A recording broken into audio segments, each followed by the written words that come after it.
సందర్భంగా ఏర్పాటు చేసినటువంటి సన్మాన కార్యక్రమానికి అభినందన సభకు విచ్చేసినటువంటి మహిళా ఉద్యోగులందరికీ కూడా మరి ఈ సమావేశానికి అధ్యక్షత వహిస్తున్నటువంటి ఫసియుద్దీన్ గారు, భూపాల్ గారు, యాదవ్ నాయక్ గారు, యాదయ్య గారు, భూలక్ష్మి గారు, మిగతా పత్రికా మిత్రులందరికీ కూడా అభినందనలు, శుభాకాంక్షలు తెలియజేస్తా ఉన్నాం.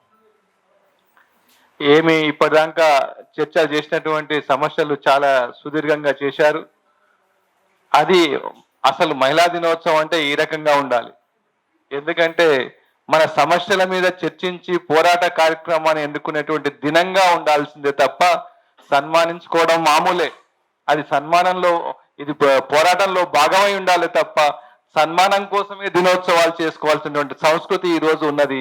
దాన్ని ఛేదించి ఈరోజు సిఐటిగా మీరు ఒక చర్చ, అర్థవంతమైనటువంటి చర్చ చేసి మన సమస్యల మీద కూలంకషంగా చర్చించి సమస్యల పరిష్కారం కోసం ముందు పోవడానికి నిర్ణయం తీసుకున్నారు. అందుకు మీ అందరికి కూడా Telangana United medical health employees union పక్షాన అభినందనలు తెలియజేస్తా ఉన్నాం. అయితే ఈరోజు సిఐటి పక్షాన సమావేశం జరుగుతున్నది. మీరు ఎవ్వరు కూడా అధైర్యపడాల్సిన అవసరం లేదు. ఎందుకంటే సిఐటి అనేది మనందరికీ తెలుసు. హెల్త్ పరిభాషలో చెప్పాలంటే బాగా సిక్ అయినటువంటి క్యాండిడేట్ని ఎక్కడ పెడతాం? ఐసీయూలో పెడతాం కదా. మన సిఐటి కూడా ఐసీయూ లాంటిది. ఎందుకంటే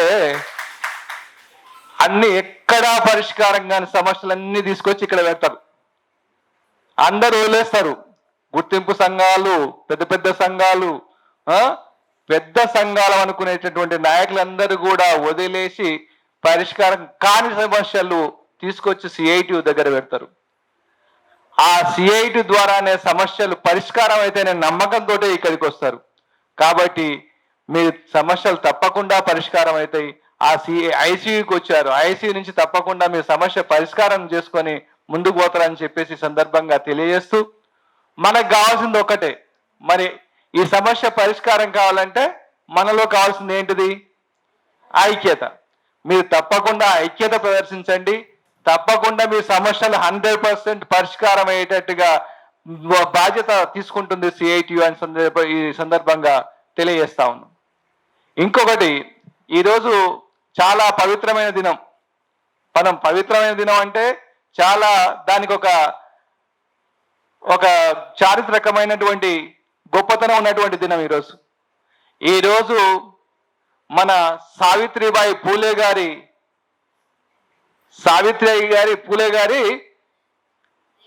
జయంతి ఉత్సవాలు జరుపుకుంటున్నటువంటి సందర్భం ఇది.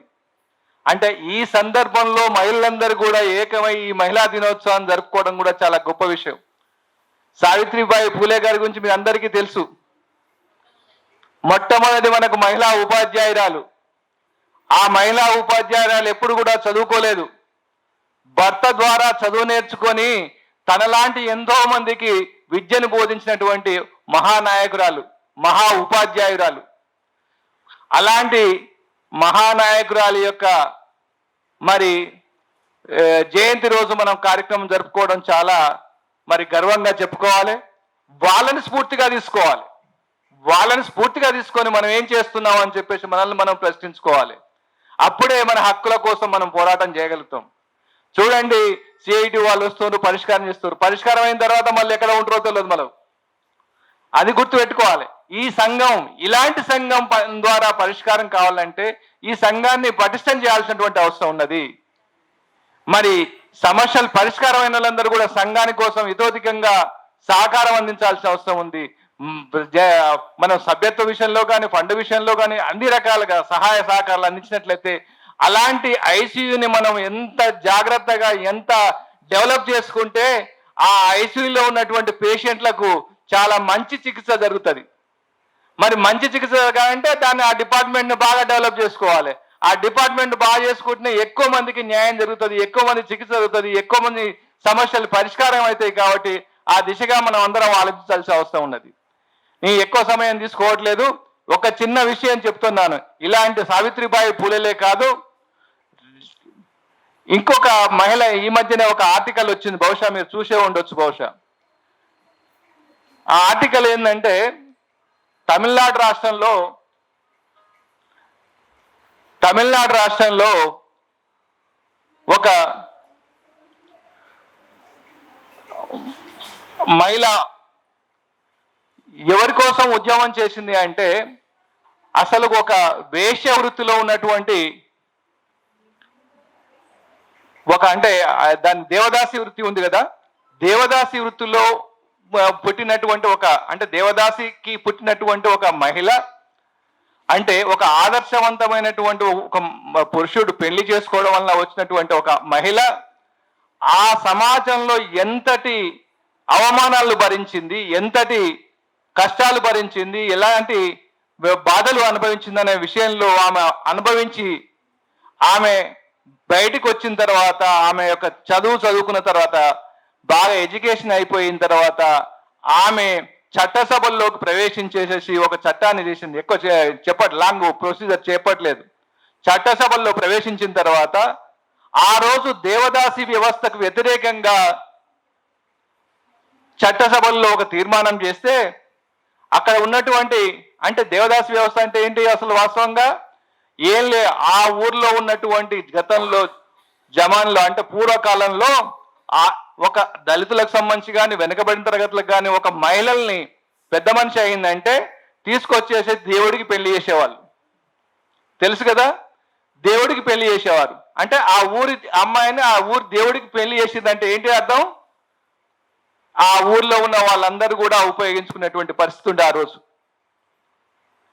ఆ రకమైనటువంటి ఒక దురాచారాన్ని రూపుమాపడం కోసం అంటే దేవదాసి వ్యవస్థను నిర్మూలించడం కోసం ఒక చట్టం పెట్టేస్తే ఆ చట్టంలో ఉన్నటువంటి ఆ పెద్ద మనుషులు ఆ చట్టసభలో ఉన్నటువంటి పెద్ద మనుషులు ఏం చేశారు?